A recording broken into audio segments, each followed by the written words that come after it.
the president of Judicial Watch. Tom, good to see you. So it appears the ambassador was a lot more familiar with Burisma than she said under oath, right?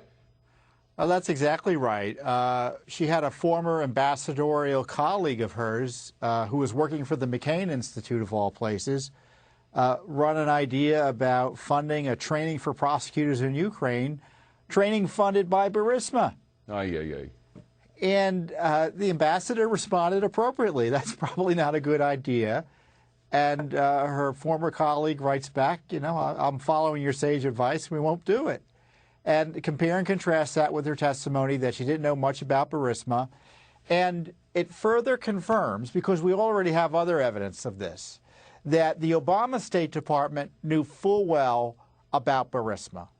And other information shows they knew full well about Hunter Biden's involvement in this. So remember, this email traffic's going on while Biden's involved in Burisma directly. And, you know, and so President Trump gets impeached for asking about Biden corruption. The DOJ knew about it at the time in the sense that they were investigating Biden. We're now here, at least to Hunter Biden. They suppressed it through the election, in addition to through the impeachment. And we get information given to us late in the game after the election by both the State Department and now, I guess, the FBI and Justice Department, that the Biden corruption story is as real as we've been saying. Well, Tom, does the DOJ have any interest at all to find out whether a former ambassador was lying under oath about all this? They have zero interest in investigating any of that. There's all sorts of testimony that should have been investigated. The handling of the classified phone calls between the president and the Ukrainian official, the leaking of that, the sharing of that with others improperly should have been investigated. The Justice Department and the FBI have been AWOL in virtually all the crimes in which President Trump is a victim. Well, meanwhile, we don't know exactly what they're investigating with regard to Hunter Biden's relationship with a Chinese company that was very closely related to Chinese intelligence that apparently was doing money laundering or may have been doing money laundering. That's why the company ultimately failed, because it was found out about that. What can you tell us? What have you figured out that the DOJ, we know, by the way, that they've had Hunter Biden's computer, the one that was left behind at the PC company, for over a year. Why has there been nothing about that?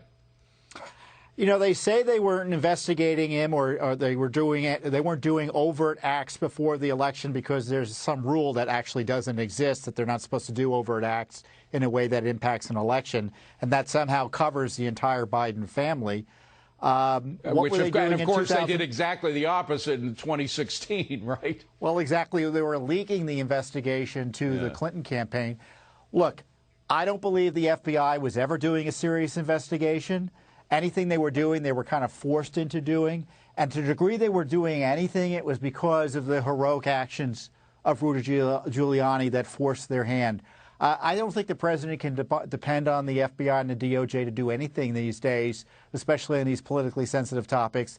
And he should appoint a special prosecutor for Joe Biden. As far as I'm concerned, given the evidence, and I've talked with Rudy Giuliani about this in a separate interview, you know, he's highlighted there's more than enough evidence to justify an indictment already against Joe Biden, given the documentary and witness testimony that's already been out there. Well, yeah, you mentioned the desire to have a special counsel. I mean, isn't that what you got in John Durham, who is about the slowest prosecutor in the West?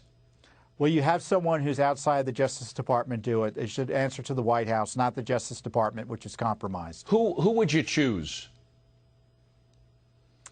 I mean, someone like Rudy Giuliani, who is not afraid. Yeah. Who's not afraid.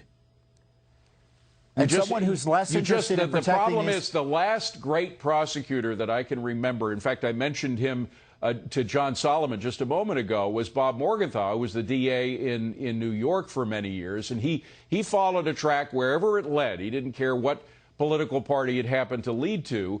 There just aren't that many people like that. The whole justice system has been so corrupted by what's happened at the DOJ over the past 12 years, really, that it's very difficult to find an independent prosecutor out there. Yeah, the concern I have is that Obama ruined the Justice Department. The FBI was ruined by Mueller and Comey, and we still haven't recovered. And so they're not reliable entities in the meantime. And that's the rule of law crisis we face. Yeah. Nothing's been done about the Obamagate corruption, the worst corruption scandal in American history, practically speaking.